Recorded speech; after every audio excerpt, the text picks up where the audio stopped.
All is forgiven on the legal front between Tesla and Alameda County. CyberTruck won't shrink after all. Gigafactory Shanghai may have some new tricks up its sleeve. And the Fremont factory works at getting back to good.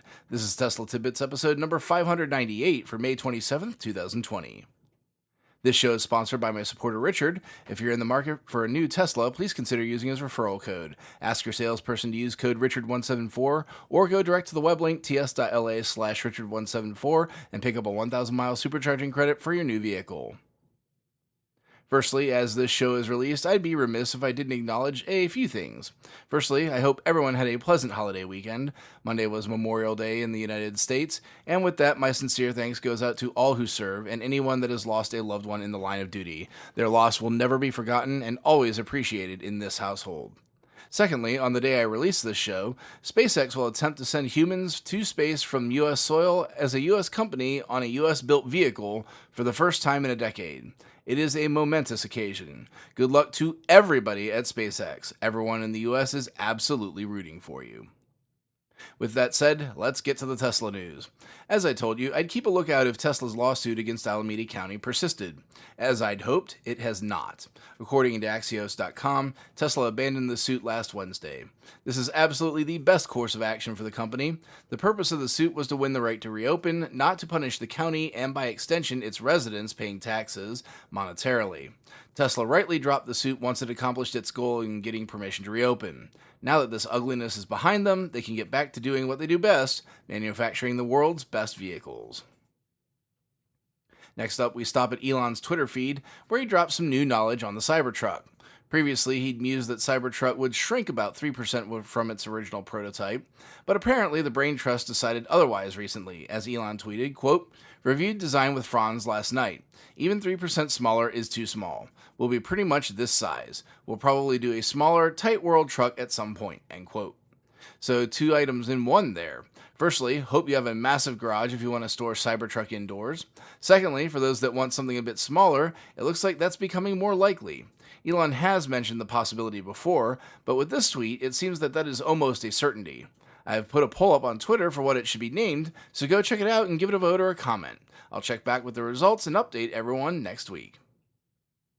Our last 2 items come from Tasmanian, who found some interesting bits about Gigafactory Shanghai's business registration. Apparently, Tesla's Chinese arm recently registered for electricity generation and transmission businesses. In addition, they found job postings via Tesla's official WeChat recruitment account that included energy and project development. This is super interesting, as Tesla's energy business, while operational in the US, isn't something they'd ever call a point of strength per se. Opening the same business in China could mean some interesting things. Firstly, simply trying to get the product into Chinese households and seeing what the take rate is in a new market could be very interesting. The second, and I think more viable reason, is to get Chinese talent working on the solar products to potentially improve them. It's no secret that Tesla's solar glass product has been mired in development hell up until recently, and it's entirely possible Tesla is looking for another set of eyes on the problem to see if not only solar glass, but its own solar panels could be improved. This will be a development to certainly keep an eye on. Lastly, it appears that things have resumed back to normal for the Fremont factory, despite the new precautions required to ensure the safety of workers. While I'd assume this might be a moment before this happened, Tasmanian points out the delivery time of a new ordered vehicle is back to where it was prior to the pandemic. The time had increased to 5 to 7 weeks to take delivery of a Model 3 with no options during the pandemic, but is now back to 4 to 6 weeks where it was prior to the shutdown of the factory. For those wondering, the delivery of a bone stock Model Y is still 8 to 12 weeks out. Still figuring out that ramp a bit, I suppose.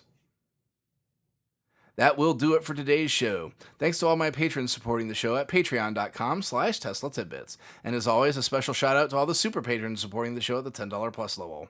They are Ryan Scarborough, Lee Sweet, William Henry Crew III, Dorian Steve Guberman, Ralph and Cheryl Waterhouse, Todd Sullivan, Mitch Long, Zortek LED Canada, Morven Og, Raymond and Deborah Malkowitz, T Sportline, Vicky Kirk, Ricky Johnston, Nathan Garza, Ed Patterman, Sunil Joseph, and Joy Rodriguez. If you have feedback for me, the best way to be heard is to tweet at Tesla Tidbits and use the hashtag AskTeslaTidbits if you'd like your question to be considered for the show. Until next time, keep it charged and hit the road.